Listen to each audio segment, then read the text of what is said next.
پہلی بات تو یہ ہمارے بعض لوگوں کے ذہنوں میں سادہ دل لوگ وہ سمجھتے ہیں کہ پوری دنیا میں ایک ہی دفعہ آ جانی چاہیے.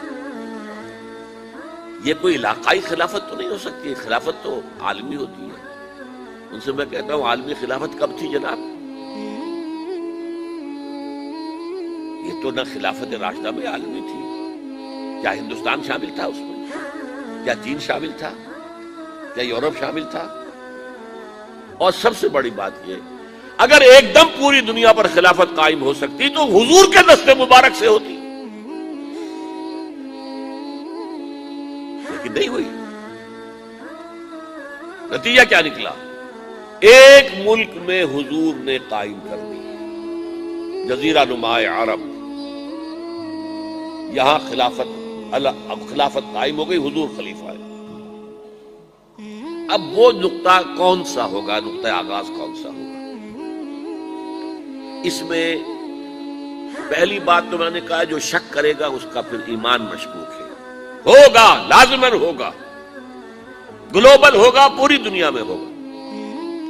کہاں سے شروع ہوگا اس میں آپ اختلاف کر سکتے ہیں، لیکن مجھے تو دو حدیثیں تو ملی ہیں جن سے یہ اندازہ ہوتا ہے کہ یہ اس مشرقی خطے سے ہوگا، عرب کے مشرق کی جانب کسی ملک سے ہوگا، کسی خطے سے ہوگا. وہ حدیثیں بھی اب آپ پڑھ لیجیے. پھر میں کہہ رہا ہوں یہ خزانہ ہے جو ہم نے آپ کی خدمت میں پیش کیا، کاش کہ آپ اس کی قدر کر سکیں. یہ حدیثیں آپ کو ازبر ہو جائے، یاد ہو جائے، لوح قلب پر نقش ہو جائے. ہندوستان اور خراسان یعنی موجودہ افغانستان کا ذکر. ابن ماجہ کی روایت ہے عن عبداللہ ابن الحارث رضی اللہ تعالی عنہ قال رسول اللہ صلی اللہ علیہ وسلم یخرج ناس من المشرق یؤتئون للمہدی یعنی سلطانہ، یعنی سلطانہ، دونوں طرح سے پڑھ سکتے ہیں. حضرت عبداللہ ابن حارث فرماتے ہیں رضی اللہ تعالی عنہ کہ حضور نے ارشاد فرمایا مشرق کی طرف سے وہ فوجیں نکلیں گی، لوگ آئیں گے جو عرب میں مہدی کی حکومت قائم کریں گے. یہ مہدی کون ہوں گے اس کا ذکر میں ذرا بعد میں کروں گا، لیکن نوٹ کر لیجئے کہ مہدی سے پہلے لازماً کسی مشرقی علاقے کے اندر وہ نظام قائم ہو چکے گا، تب وہاں سے فوجیں آئیں گی نا. یہ مشرق کون سا ہے؟ عرب کے مشرق میں آپ چلیے ایران بھی آ جائے گا، افغانستان بھی ہے، پاکستان بھی ہے، اور اگر اسے اور توسیع دے تو ہندوستان بھی ہے. یہ ہے عرب کا مشرق. اس سے فوجیں جائیں. اس کا کیا مطلب ہے کہ اس میں سے کسی جگہ پر نظام خلافت پہلے قائم ہو جائے گا تاکہ وہاں سے فوجیں جائیں گی جو جزیرہ نما عرب میں حضرت مہدی کی حکومت کو قائم کریں. اب دوسری حدیث سنیے. یہ سنن ابن ماجہ کی حدیث تھی جو میں نے آپ کو سنائی، آپ نے پڑھی. دوسری عن ابی ہریرہ رضی اللہ تعالی عنہ، یہ ترمذی شریف کی روایت ہے. قال قال رسول اللہ صلی اللہ علیہ وسلم یخرج من خراسان رایات سود لا يردها شیء حتی تنصب بإیلیا. خراسان کے علاقے سے سیاہ جھنڈے لے کر فوجیں آئیں گی، ان کا رخ کوئی موڑ نہیں سکے گا، ان کو پیچھے پھیر نہیں سکیں گے کوئی بھی، یہاں تک کہ وہ یروشلم میں جا کر جھنڈے نصب کر دیں گے.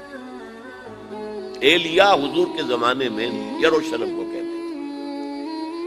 یہ یروشلم تھا جب حضرت سلیمان کی حکومت تھی اور یہاں پر معبد سلیمانی، ہیکل سلیمانی قائم ہوا. پھر یہ یروشلم ہی رہا ہے تاریخ میں، یہاں تک کہ سن 70 عیسوی میں جب ٹائٹس رومی جنرل نے اس کو گرایا، ختم کیا، سیکنڈ ٹیمپل گرا دیا اور یہاں سے یہودیوں کو کہا نکل جاؤ، یہاں سے کوئی یہودی باقی نہیں رہا، بالکل تہو بالا برباد کر دیا. اس کے کوئی 150 سال بعد ہیڈریان، رومن ایمپرر ہیڈریان، اس نے پھر دوبارہ آباد کیا اس شہر. 150 سال تک یہ بالکل بنجر اور بالکل غیر آباد پڑا. اب ہیڈریان نے جب آباد کیا تو اس کا نام ایلیا رکھا، اب یروشلم نام نہیں. تو حضور کے زمانے میں پھر اس کا نام ایلیا تھا۔ اور اب اس سے کیا معلوم ہو رہا ہے کہ یہ یروشلم مسلمانوں کے قبضے سے اس وقت نکلا ہوا ہوگا۔ ایک دفعہ پہلے نکلا تھا، سن 1099 عیسوی میں مسلمانوں کے ہاتھ سے نکلا، کروسیڈرز عیسائیوں نے آ کر اس کو قبضے میں کیا، لاکھوں مسلمانوں کو مارا، قتل کیا۔ اس کو 1187 عیسوی میں واپس لیا ہے۔ کس نے لیا ہے؟ صلاح الدین ایوبی کرد۔ عرب کھوکھلے ہو چکے تھے، عربوں نے کھویا، واپس نہیں لے سکے۔ بہت حکومت کر چکے تھے، 400-500 برس کی حکومت کر کے، اور ان کے عیش اور ان کے آرام اب ان میں جان نہیں تھی کہ وہ واپس لے سکے۔ واپس لینے والا گرم کرد خون تھا، صلاح الدین ایوبی۔ تو گویا کہ اب آپ سمجھئے کہ 88 برس تک عیسائیوں کا قبضہ رہا یروشلم۔ اب 1967 میں یہودیوں نے قبضہ کیا ہے، اور اب 38 برس تو ہو گئے، 88 نہیں 38 برس تو ہو گئے۔ لیکن وہ دور آئے گا کہ اب پھر لیں گے، لینے والے عرب بھی نہیں ہوں گے، خراسان کے علاقے سے فوجیں آئیں۔ یہ خراسان کیا تھا؟ ایلیا تو میں نے آپ کو بتا دیا، یروشلم کا نام ہے۔ خراسان اس زمانے میں ایک بہت بڑے ملک کو کہتے تھے، کچھ حصہ پاکستان کا بھی اس میں شامل ہے، کچھ حصہ ایران کا بھی ہے۔ ایران کے اس حصے کو اب بھی خراسان کہتے ہیں، وہ ایک صوبہ ہے۔ خراسان ایک صوبہ ہے ایران کا، چھوٹا سا۔ پاکستان میں خاص طور پر یہ جو علاقہ مالاکنڈ ایجنسی کہلاتی ہے، اس سے اوپر جتنا علاقہ ہے، اور یہ جو واخان کی ایک پٹی آتی ہے اوپر، واخان افغانستان کی ایک پٹی سی دم سی چلی آتی ہے جو جا کر چائنا کی سرحد سے مل جاتی ہے، یہاں سے لے کے یہاں تک یہ جو مالاکنڈ کا وہ درہ ہے اور پہاڑ ہے، یہ بھی خراسان کا حصہ ہے۔ باقی تقریباً 2/3 آف افغانستان ساؤدرن حصہ نہیں ہے خراسان کا حصہ، یہ سیستان کہلاتا تھا، یہ خراسان نہیں ہے۔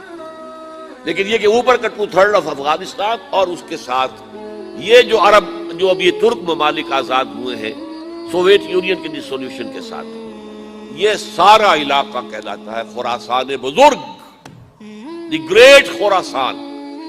ایک مرتبہ ایک یہاں کا جو کاؤنسلیٹ ایران کا وہ آئے تھے میرے پاس، ان کے ایک اہم آدمی، ان سے میں نے پوچھا خراسان، تو پہلے تو ان کا خراسان ہمارا ایک صوبہ ہے، میں نے کہا نہیں مجھے خراسان، او خراسان بزرگ، وہ جو آپ دی گریٹر خراسان کی بات کر رہے ہیں وہ یہ تھا۔